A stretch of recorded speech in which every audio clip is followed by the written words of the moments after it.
Hello my dear friends. पिछले कुछ videos में हमने पोसेशन के सेंटेंस 1 और सेंटेंस 2 को देखा। आज हम लोग उसके थर्ड टाइप को सेंटेंस 3 को देखेंगे। देखिए थर्ड वाले सेंटेंस कैसे हो।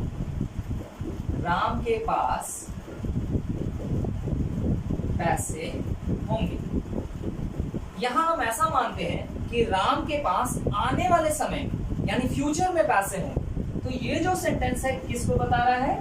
फ्यूचर को। और आपको अच्छी तरह से याद होगा कि फ्यूचर बताने के लिए हम लोग शैल और विल का यूज करते हैं। किसका यूज करते हैं? शैल और विल का यूज करते हैं। और शैल और विल क्या है? मॉडल वर्ब है। शैल और विल क्या है?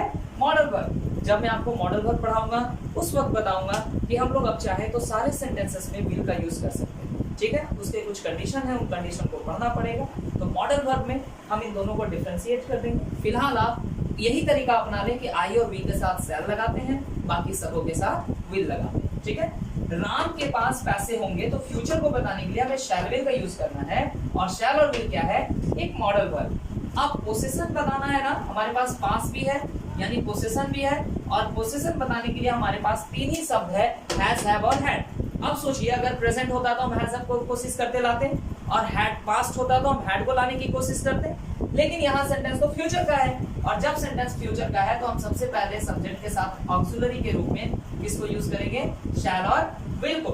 लेकिन शैल और विल के आ जाने से पोसेशन का पता नहीं चला, क्योंकि शैल और विल का काम फ्यूचर बताना है, पोसेशन बताना नहीं होता है। पोसेशन बताने के लिए हमारे पास हैज, हैव और हैड है। That's why we have to use has, have और हैड इन दिस सेंटेंस। लेकिन आपको पता है कि ये रूल बिल्कुल गलत है। अब इस रूल को सही कैसे किया जाए? गौर से देखिए तो सबको ही अपना काम करने आया है। ये फ्यूचर बताने आया है और हैज, हैव, हैड पोसेशन बताने आया है। तो दोनों का पता चल गया, लेकिन तकलीफ में कोई एक है। कौन? मैं आपको बताऊं। मॉडल वर्ब के बारे में एक बात याद कीजिए, ऑक्सिलरी वर्ब के वीडियो में देखिएगा। मॉडल वर्ब के साथ हम लोग हर हाल में क्या यूज करते हैं? Verb one. क्या यूज करते हैं? Verb one. यानी अगर सेंटेंस में मॉडल वर्ब आया है तो हमें एक V1 लगाना पड़ेगा। उस V1 के बाद आप क्या लगाते हैं कोई फर्क नहीं पड़ता उसको, लेकिन मॉडल वर्ब को एक V1 चाहिए। यानी इस मॉडल वर्ब की मौजूदगी में सेंटेंस में एक V1 होना जरूरी है। तो अब मॉडल वर्ब अपनी यही इच्छा रखता है कि भाई अगर मुझे यूज कर रहे हो तो मेरे लिए एक V1 रखना बहुत जरूरी है। तो अब हम कोशिश करेंगे हैज, हैव, हैड में से, हैज, हैव, हैड में से क्या हैज को रख पाएंगे? नहीं, क्योंकि हैज क्या है? वर्ब 5, और मॉडल वर्ब के साथ वर्ब 5 नहीं रहता है, इसलिए हमने हैज को यहाँ से हटाया। फिर अगर हम हैड के बारे में सोचे तो हैड क्या है डियर? V2, और मॉडल वर्ब V2 के साथ भी नहीं रहता है, इसलिए हमने यहाँ से हैड को भी हटा दिया। अब अगर हम हैव को देखें तो हैव क्या है? V1। V1 मॉडल वर्ब के साथ बिल्कुल रहेगा, यानी हम लोग यहाँ हैव का यूज करेंगे। दो वर्ड को रिप्लेस करेंगे, किसको? हैज को और हैड को। थोड़ा इसको हटा दे और इस हैव के साइज को बड़ा कर दे। यहाँ पे हमने हैव लिखा। देखिए ध्यान से समझिएगा, हैज भी पोसेशन बता सकता था, हैड भी बता सकता था, लेकिन उन दोनों में से कोई भी V1 नहीं था। हैव पोसेशन भी बता रहा है और मॉडल वर्ब के लिए V1 का भी काम कर रहा है। ठीक है, अब अगर आपको नेगेटिव बनाना है तो जो ऑक्सिलरी है, ऑक्सिलरी कौन है? सब्जेक्ट के साथ आया शैल विल, तो आप ऑक्सिलरी के बाद नॉट लगाएंगे। शैल और विल के बाद नॉट लगाएंगे, इसके बाद हैव आएगा और ऑब्जेक्ट। अब सिंपल इंटरोगेटिव में ऑक्सिलरी को बाहर निकालेंगे, शैल और विल को बाहर निकाला हमने, फिर सब्जेक्ट आया, फिर हैव और ऑब्जेक्ट। देखिए मॉडल वर्ब का V1 सेंटेंस में मौजूद है। फिर हम लोग सिंपल इंटरोगेटिव नेगेटिव बनाएंगे, शैल विल, सब्जेक्ट, नॉट, हैव और object plus question mark.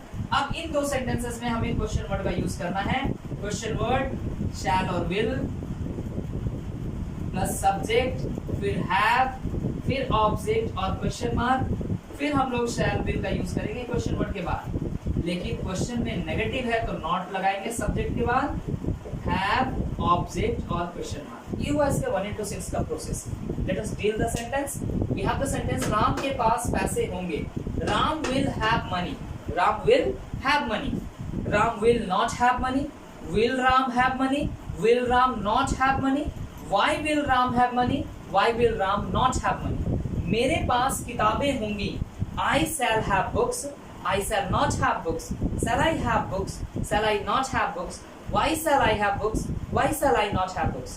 Rohit के पास घर होगा। Rohit will have a house, Rohit will not have a house, will Rohit have a house, will Rohit not have a house, why will Rohit have a house, why will Rohit not have a house. तो इस तरह के sentences को, जो भी सेंटेंस फ्यूचर में आएगा position को लेकर के, उसे हम शैल विल के साथ हैव का यूज करके डील कर सकते हैं। फिर से मैं एक बात बता दूं, यहाँ सब्जेक्ट कोई भी हो, सब्जेक्ट कोई भी हो, हैज लगाने की कोशिश ना करें, क्योंकि वो ऑक्सिलरी सब्जेक्ट के लिए नहीं आया। ठीक, सब्जेक्ट के लिए आने वाला ऑक्सिलरी कौन हुआ? शैल विल। और ये क्या बन गया? मॉडल वर्ब के लिए वर्ब वन, यानी जब तक मॉडल वर्ब मौजूद है हम हैव का यूज करेंगे उसके लिए, यानी V1 का यूज करेंगे उसके लिए। ठीक है, इस चैप्टर में V1 जो है वो हैव के ही रूप में आएगा, इसलिए मैं कह रहा हूँ कि मॉडल वर्ब के बाद हैव का यूज करेंगे। लेकिन जो असल थ्योरी है वो क्या है? मॉडल वर्ब के बाद V1 आना जरूरी है, वो V1 किसी भी रूप में हो। ठीक, तो चलिए एक सेंटेंस इससे भी पूछ लिया जाए आपसे, क्या आपके पास पैसे नहीं होंगे? कौन सा सेंटेंस हो गया भाई? क्या आपके पास पैसे नहीं होंगे? सिंपल इंटरोगेटिव नेगेटिव, क्या बनाएंगे हम लोग? Will you not have money. Sentence क्या बना? Will you not have money. ठीक है, पोजीशन का थर्ड टाइप भी समाप्त हुआ। मिलेंगे अगले टाइप में नेक्स्ट वीडियो। Thank you.